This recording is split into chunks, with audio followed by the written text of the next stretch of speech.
Imagine this. You wake up in a white hospital room, the smell of antiseptic, the quiet hum of machines.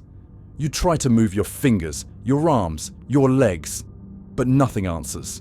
Your mind is awake, locked inside a body that forgot how to listen. That's what life became for Brad Smith, a 34-year-old man diagnosed with ALS, the same disease that once silenced Stephen Hawking. The day his body stopped obeying, his world shrank to a single place: his mind. Until 2024, the day he joined a clinical trial by a company called Neuralink. Doctors opened a small circle in his skull and placed a chip, smaller than a coin, directly on his brain. Thousands of microscopic threads spread like roots beneath the surface, connecting with his neurons one by one. When Brad woke up, he stared at a screen. A cursor blinked back at him. He focused. The cursor moved. No muscles, no sound, just thought. And for the first time in history, a human being spoke to a computer with pure intention. Behind it all stood Elon Musk, the man who builds rockets to leave Earth, cars that drive themselves, and now dreams of decoding the human soul. He says Neuralink was born to help people like Brad, to restore speech, movement, and independence to those trapped in silence. But Musk also says something else, something bigger, that this is the first step toward merging humans and machines, toward ensuring humanity keeps up with artificial intelligence. A noble goal, maybe, or the beginning of something we don't yet understand. Because once you can translate a thought into data, what's next? Can you store it, copy it, transfer it? And if one day a brain can live inside a machine, is that still a cure or the first step toward digital immortality? 50 years from now, maybe ALS and paralysis will be as outdated as polio. 100 years from now, maybe knowledge won't be taught. It'll be downloaded. In 500, perhaps death itself will be optional. A bug waiting for an update. But for now, one man moves a cursor with his thoughts, and the world watches, fascinated and a little afraid. Neuralink isn't just medicine. It's a door, one we've never opened before, and one we may never close again. Because if we can listen to the brain, what's to stop us from rewriting it? If we can heal suffering, who decides where healing ends and enhancement begins? These are the questions haunting the scientists, the ethicists, the believers, and maybe soon, all of us. Welcome to Crazy Science Stories, where we explore the true tales that sound impossible, of the freezing of bodies, the search for eternal life, the dream of uploading the human mind. Stories that blur the line between miracle and madness, genius and godhood. Before we open the skull of the future, hit subscribe. You'll want to remember this one. In this episode, you'll discover what Neuralink is really doing today, the secret experiments shaping its future, and how this tiny chip might one day blur the line between life, death, and whatever comes after. Because what's coming next isn't science fiction. It's the story of how the human brain went online. Let's open the black box. The human brain, 86 billion neurons, each firing tiny sparks of electricity, all talking at once in a storm of signals. Every memory, every fear, every dream you've ever had is just voltage and chemistry, whispering beneath your skull. Now, imagine listening to that storm. That's what Neuralink is trying to do. A chip no bigger than a coin sits quietly under the bone, packed with 1,024 electrodes, each one thinner than a human hair. These threads slide between neurons, close enough to hear them spark, but gentle enough not to fry them. When a neuron fires, the electrode catches the signal. The data travels wirelessly, like Bluetooth for thoughts, straight to a computer. An artificial intelligence system decodes those electrical patterns into something the world can understand: intention. Picture it like this: tiny microphones listening to your neurons gossip, turning their little arguments into action. That's how Brad Smith moves a cursor, by thinking. He doesn't need to move a muscle. The chip hears the impulse in his motor cortex, decodes it, and sends the message to a screen faster than a human reflex. But that's only the beginning. Right now, Neuralink can help people move a cursor, control a robotic arm, even interact with a digital keyboard.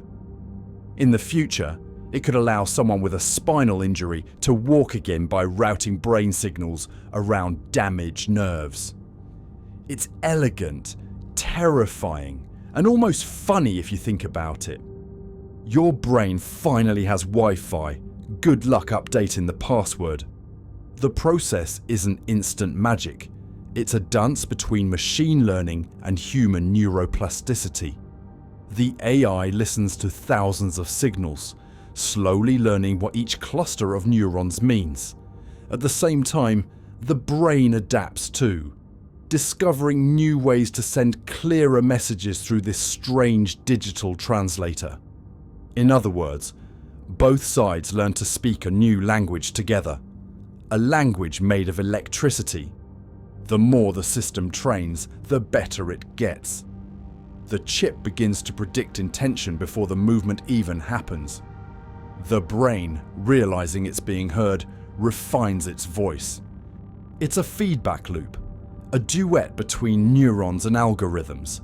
So far, Neuralink can listen to the brain, turning thoughts into motion. But the next goal is far stranger: teaching the chip to talk back. Because listening is only half the story. The other half is writing. Imagine restoring sight to a blind person by sending coded images directly into the visual cortex. Imagine giving a robotic hand the sense of touch by stimulating the same neural patterns as a human palm. Or, if you want to wander into darker territory, imagine influencing thought itself. A perfectly timed pulse, and suddenly a fear quiets, a memory fades, an emotion changes. A few microvolts in the right place, and what used to be you might not feel quite the same anymore. Neuralink calls it therapy. Others call it control. Both might be right. Because once you realize a chip can whisper to the brain, the question isn't if we'll test it, it's who we'll test it on first. And that's where the story begins, not with Brad Smith, but with a pig named Gertrude. The story of Neuralink didn't begin with Brad Smith. It began in a lab with a pig named Gertrude. In 2019, Elon Musk walked on stage with his usual mix of confidence and chaos. Behind him, a big screen displayed Gertrude's brainwaves in real time. Every time the pig sniffed, a monitor pinged, bright bursts of electrical activity flashing like fireworks. Musk grinned. "She's healthy, happy, and implanted," he said, as if he'd just announced a new iPhone. The crowd laughed. The scientist didn't. It was the first public proof that Neuralink's chip could record the language of the brain as it happened. A pig's thought, if you could call it that, had just become data. And with one innocent snort, the line between biology and technology quietly disappeared. Then came the monkey. In 2021, Neuralink released a video of a macaque named Pager, sitting calmly in front of a screen. No wires, no cables, no tricks. Just a monkey playing Pong, the 1970s arcade classic, with his mind. The joystick had been unplugged. His brain signals, captured by the chip, moved the paddle faster than any human hand could. The internet went wild. monkey plays video game with mind. And somewhere, 1,000 ethicists collectively sighed. Because if you can make a monkey play Pong, what will you make it play tomorrow? By 2022, the applause had started to fade. Reports leaked from Neuralink's animal testing facilities, failed surgeries, injured monkeys, and experiments that didn't match Musk's shiny presentations. The company insisted everything was within protocol. Former employees said otherwise. As usual, the truth sat uncomfortably somewhere in between. Progress is never as pretty as the press release. Yet, while the headlines debated ethics, the technology didn't stop. Neuralink's robot surgeon became more precise, the software faster, the electrodes thinner, the ambition larger. And by early 2024, Musk announced what many thought was still years away: the first human implantation.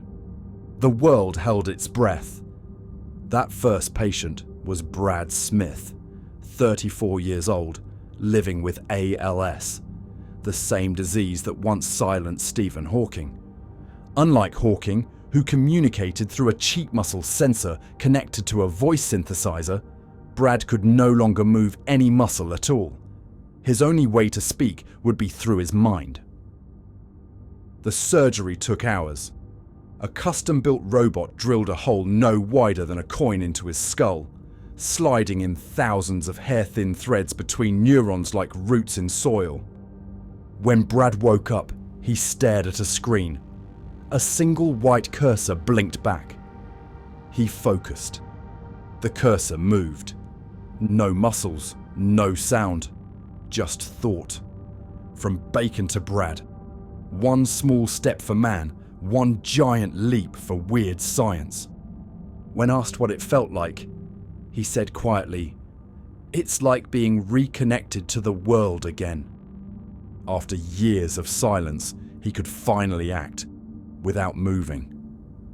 For the first time since his diagnosis, his thoughts had somewhere to go. By 2025, Neuralink had implanted several new volunteers, each one testing a new frontier. One participant used the chip to write a message online using only his mind. An ALS patient who uploaded a video to YouTube explaining his experience, no keyboard, no voice, just brainwaves turned to words. Another test focused on brain-to-speech, decoding thought patterns into text in real time. The results were far from perfect, but far from impossible. At the same time, the FDA, after years of hesitation, gave Neuralink its breakthrough device status, accelerating human trials and clearing the way for more implants to come. Meanwhile, other companies watched closely. A rival startup, Synchron, took a less invasive approach, threading electrodes through the bloodstream instead of drilling the skull. Safer, but slower. Neuralink, as always, wanted more. Because from the very beginning, the mission wasn't just to restore the human body, it was to upgrade it. The world saw hope, the scientists saw progress, and the ethicists saw a storm on the horizon. Because once you can give voices back to the voiceless, you also hold the power to decide what those voices say. And that's where the real debate begins. Miracle or mind control? For now, the story sounds like a miracle. A man trapped inside his body can move again. The blind might one day see. The paralyzed might walk. Neuralink could cure Parkinson's, Alzheimer's, maybe even depression. It could restore speech, memory, and autonomy. Elon Musk calls it the most important technology of our time. A way to build a bridge between the human brain and artificial intelligence before AI leaves us behind. A symbiosis of man and machine, humanity 2.0. But not everyone's buying the sales pitch. because the same chip that reads a thought could also record it. The same signal that moves a cursor could, in theory, be rewritten. And every connection can be hacked. Imagine getting targeted ads directly in your head. Still thinking about pizza? Us too. Imagine governments accessing emotions instead of emails. Imagine a military version. Soldiers whose courage isn't natural, but programmed. You could wake up one day and realize your dreams aren't yours anymore. This is the price of opening Pandora's skull and finding Wi-Fi inside. Supporters say it's fear-mongering, that Neuralink is regulated, ethical, transparent, that the benefits far outweigh the risks. Critics say the opposite, that once we give away our neural data, we've given away the last thing that's truly ours. Not our fingerprints, not our DNA, but our thoughts. Because what happens when the mind becomes a database? Who owns the information inside your head? You? The company that decodes it? The state that funds it? And what if someone decides to edit it? Neuralink's engineers talk about restoring memories. But if you can restore one, you can erase one. You can create one. A new form of manipulation, deeper than propaganda, subtler than control. Maybe this is the final frontier of freedom. Not space, not genetics, but the human mind itself. So, miracle or mind control, salvation or surveillance? No one can answer yet. The technology is too new, the consequences too old. But every spark of innovation carries a shadow. And if we've learned anything from history, it's that power, especially the kind that plugs directly into your head, always finds a way to be used. Once your mind becomes a database, who holds the password? The future isn't coming, it's already loading. As of 2025, 9 patients have been implanted with Neuralink chips. The brain-to-speech trials are underway, turning electrical signals into words on a screen. Hospitals are partnering with AI labs. The decoding of thought is accelerating faster than anyone predicted. Every few months the headlines get bolder. Man speaks through thought. Woman controls robotic arm wirelessly. Brain data stored for later analysis. For now, it's science. In 5 years, it might be business. Because once you can translate thought into data, the next step is obvious. Connect it to everything else. In the utopian version of this story, Neuralink becomes the cure for suffering. Doctors restore memory to Alzheimer's patients. Soldiers with spinal injuries walk again. A new form of medical telepathy allows a patient to describe pain without speaking. The brain becomes readable, repairable, and maybe even upgradable. Imagine a world where we can upload our experiences, share memories instantly, or back up knowledge before it fades. A shared mental cloud, where humanity's collective mind becomes searchable. Imagine the end of misunderstanding. Every thought perfectly translated, every feeling finally expressed. The ultimate empathy machine. But there's another version. In this one, the technology doesn't heal us. It rewires us. Memories can be edited, erased, rewritten. Advertising targets not your eyes, but your neurons. Corporations compete to rent space inside your attention. Governments no longer need to censor words. They can censor desire itself. Dependence follows. Not on devices, but on dopamine. The line between remembering and programming dissolves. You wake up one day and realize you no longer know which thoughts were yours and which were uploaded overnight. The dream of connection becomes the death of individuality. Transhumanists call it evolution. The next logical step after cryonics, cloning, and artificial intelligence. The digitization of the soul. A world where you never die, you just transfer. Maybe that's immortality. Or maybe it's the loneliest kind of prison imaginable. An eternity of consciousness, floating in the cloud, disconnected from touch, from chaos, from life. Still, someone will sell it. They'll call it progress, and you'll probably click accept terms and conditions. Next update. Congratulations, your brain is now compatible with iOS 32. For centuries we built tools to extend our hands.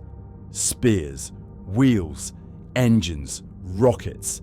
Every invention a way to reach a little farther than before. But now, we've built something different. Something that doesn't reach outward, but inward. A tool not for the world around us, but for the world within. Neuralink isn't a miracle, and it isn't a menace. It's a mirror, one that reflects our oldest fear and our oldest dream at the same time. The fear of dying, the dream of transcending it. For Brad Smith, the story began with a medical miracle. A man trapped in silence, suddenly able to move a cursor, to speak through code, to reach the world again. Hope made tangible, electricity turned into life. But behind that hope, something else lingers. A quiet question, pulsing between the circuits and the soul. If we can rebuild the body, can we also rebuild the self? Maybe Neuralink is the next step in medicine, or maybe it's the first step toward the end of introspection. The loss of that secret place inside where no one else can go. Because once your thoughts have an audience, what's left? That's truly yours. We wanted to heal the human mind. What we created might change what it means to have one. Somewhere, Brad Smith thinks a word. A machine speaks it. And humanity listens. Not to what he says, but to what he means. Maybe technology won't erase what makes us human. Maybe it's forcing us to see it clearly for the first time. Fragile, electric, endlessly curious. So, miracle or madness? You decide.